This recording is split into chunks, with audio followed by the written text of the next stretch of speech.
श्री कृष्ण कहते हैं वो किसी के भाग्य के निर्माता नहीं है, व्यक्ति खुद ही अपना भाग्य लिखता है। आप जैसा बीज बोएंगे आप वैसा ही फसल काटेंगे, आप जैसा कर्म करेंगे आपको वैसे ही परिणाम मिलेंगे। यदि विद्यार्थी मन लगाकर पढ़ाई करेंगे तो परीक्षा में सफल होंगे। इसीलिए हर व्यक्ति का भाग्य भी तभी बदलेगा जब वो अपना कर्म करेगा। भ्रम और संदेह से परे जब भगवान आपसे प्यार करते हैं तो आप हर चीज से प्यार करते हैं। श्री कृष्ण कहते हैं कभी खेत में किसी किसान को खेती करते देखा है? वो उसे सींचता है, उसे जोतता है, पशु पक्षियों से खेत की फसल की रक्षा करता है, परंतु एक बात का वो सबसे विशेष ध्यान रखता है कि कहीं खेत में खरपतवार ना उग जाए, क्योंकि एक खरपतवार खेत की सारी फसल को नष्ट कर सकती है। ठीक उसी प्रकार यदि वंश की कोई संतान खोटी निकल जाती है तो वो समूचे वंश का सर्वनाश कर देती है। इसीलिए संतान के लालन पालन में विशेष ध्यान देना आवश्यक होता है, क्योंकि संतान वो फसल होती है जो वंश के आने वाले समय को महान बना सकती है या फिर वंश का पतन कर सकती है।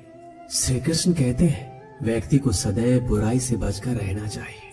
अगर कोई बुरा कर्म करता है तो वो कर्म आपको अपने जीवन में ही भोगना पड़ता है।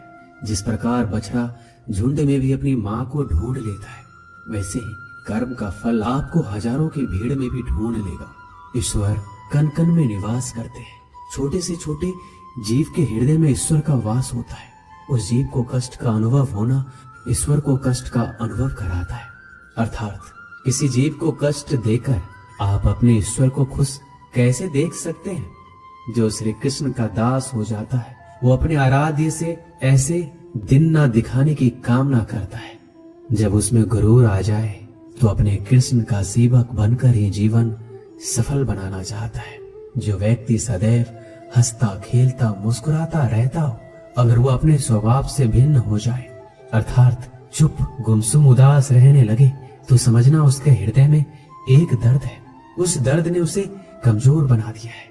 जिसमें व्यक्ति के पास संपूर्ण धन दौलत ऐश्वर्य वैभव सब है मगर संतुष्टि नहीं है। उस धन दौलत का कोई अर्थ नहीं है, क्योंकि वो व्यक्ति सदैव असंतुष्टि की स्थिति में रहता है। जिसके पास संतुष्टि है वो थोड़े में भी संतुष्ट रहता है। जब आप कोई बुरा कार्य करते हो या अच्छा कार्य करते हो, आपको लगता है कोई देख नहीं रहा है, लेकिन आप ये क्यों भूल जाते हैं आप जो भी कुछ कर रहे हैं भगवान की दृष्टि सदैव आप पर बनी हुई है। इसलिए आप ये ना समझें कि आप अकेले हैं, भगवान सदैव आपके साथ होते हैं। कहते हैं मन के हारे हार है और मन की जीते जीत। अर्थात जिस प्रकार सकारात्मक विचारों से सफलता मिलती है उसी प्रकार नकारात्मक विचार असफलता के मार्ग की ओर अग्रसर करते हैं, क्योंकि जैसा हम सोचते हैं वैसा ही हम बन जाते हैं और अपने विचारों के माध्यम से ही हमें नकारात्मक और सकारात्मक परिणाम मिलते हैं। इसीलिए अपने सोच को हमेशा सकारात्मक रखिए। मनुष्य ही एक ऐसा प्राणी है जो कर्म करता है, इसलिए कर्म करना प्रत्येक व्यक्ति का धर्म भी है। धर्म करने वाला व्यक्ति ही कर्मवीर कहलाता है। इसीलिए कर्म करते रहना खाली बैठे रहने से बेहतर होता है।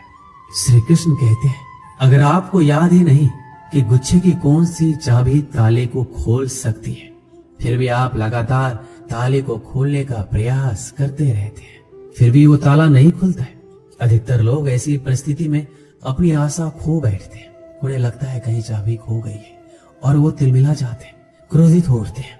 परंतु उस समय धैर्य रखें, क्योंकि गुच्छे की अंतिम चाबी ताला खोल सकती है।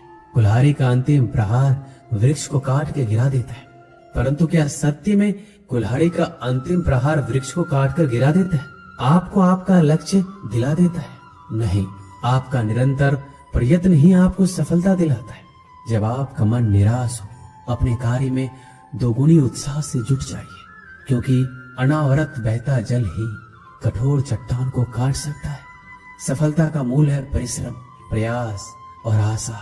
श्री कृष्ण कहते हैं आपको पूरे धैर्य और भगवान पर विश्वास के साथ अपना जीवन निर्वाह करना चाहिए। लोग अक्सर सच कहने से बचते हैं या डरते हैं, पर सत्य कभी छुप नहीं सकता, न ही कभी मिट सकता है। हम कितना भी छुपा लें पर एक ना एक दिन सच तो उजागर हो ही जाएगा। इसलिए जो बात सच पर आधारित हो उसे कहने या मानने से कभी नहीं डरना चाहिए। लोग अपने शरीर को सुंदर बनाने में लगे रहते हैं, पर आत्मा की सुंदरता शरीर की सुंदरता से कहीं ज्यादा महत्वपूर्ण है। शरीर तो नश्वर है, मिट्टी से बना है और मिट्टी में ही मिल जाता है, पर आत्मा अमर है। इसलिए आत्मा की सुंदरता पर ध्यान दो। आत्मा की सुंदरता स्वयं को भगवान में लीन करने में मिलती है। जो अज्ञानी व्यक्ति होता है वो ये गलतफहमी पाल लेता है कि मैं करता हूँ, सभी कार्य मेरे द्वारा किए जा रहे हैं। ऐसे में उसमें अहंकार घर कर लेता है। परंतु इस सृष्टि में जो भी हो रहा है सब कुछ भगवान की इच्छा से हो रहा है। अज्ञानता के कारण व्यक्ति में जब अहंकार जन्म लेता है तो उसका पतन होना निश्चित है। श्री कृष्ण कहते हैं मनुष्य का जीवन ऋतुओं के समान होता है। आज ग्रीष्म तो कल वर्षा, परसों शीत।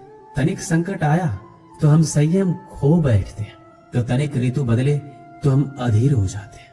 अपने आक्रोश, अपने क्रोध में हम उनसे ही संबंध बिगाड़ लेते हैं जो हमारे अपने होते हैं। क्यों ऐसा ही होता है ना? हमें लगता है कि हमारे अपने हैं, फिर से मना लेंगे, परंतु स्मरण रखिए सदा ऐसा करना संभव नहीं होता।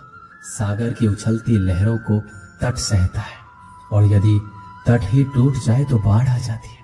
हमारे संबंध दूध की भांति होते हैं। दूध तपकर उबल सकता है, परंतु यदि उसमें खटास आ जाए तो वो फट भी जाते हैं, और फटे दूध को चाहे कितना मथ लो उसमें से मातम नहीं निकलेगा। इसलिए अपने संबंधों को संभाल कर निभाना चाहिए। श्री कृष्ण कहते हैं जो व्यक्ति अपने अहंकार से भारी हो जाता है, जिसमें अभिमान भर जाता है, वो उस पत्थर की भांति होता है जो भारी होने के बावजूद भी नदी की धारा में डूबकर अपना अस्तित्व खो देता है। अगर किसी लक्ष्य, खुशियां, सफलता की प्राप्ति में लंबा समय लग रहा है, प्रतीक्षा की अवधि अधिक है, तो हो सकता है आपकी अपेक्षा से ज्यादा आपको मिलने वाला है। अपने कर्म पर अड़िग रहिए और विश्वास रखिए उस ईश्वर पर जो आपके कर्म की परीक्षा ले रहा है। जो लोग जीवन को भूत और अतीत के भरोसे छोड़ देते हैं उन्हें श्री कृष्ण सावधान करते हैं। जीवन का अर्थ ना भूत है ना भविष्य है। जीवन केवल और केवल वर्तमान है। इसीलिए वर्तमान में अपने जीवन का आनंद उठाइए। श्री कृष्ण कहते हैं संगति या साथ, मित्र और साथी मनुष्य के व्यक्तित्व के लिए सबसे महत्वपूर्ण होते हैं। आप कहेंगे कैसे?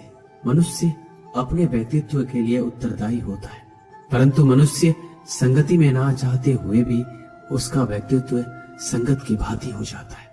मान लीजिए एक पात्र में जल, दूसरे में दूध है और तीसरे में मलिन कीचड़ रखा हुआ है। यदि इस जल को दूध में मिला दें तो ये जल दूध बन जाता है, और यदि इसी जल को हम मलिन कीचड़ में मिला दें तो ये जल कीचड़ बन जाएगा।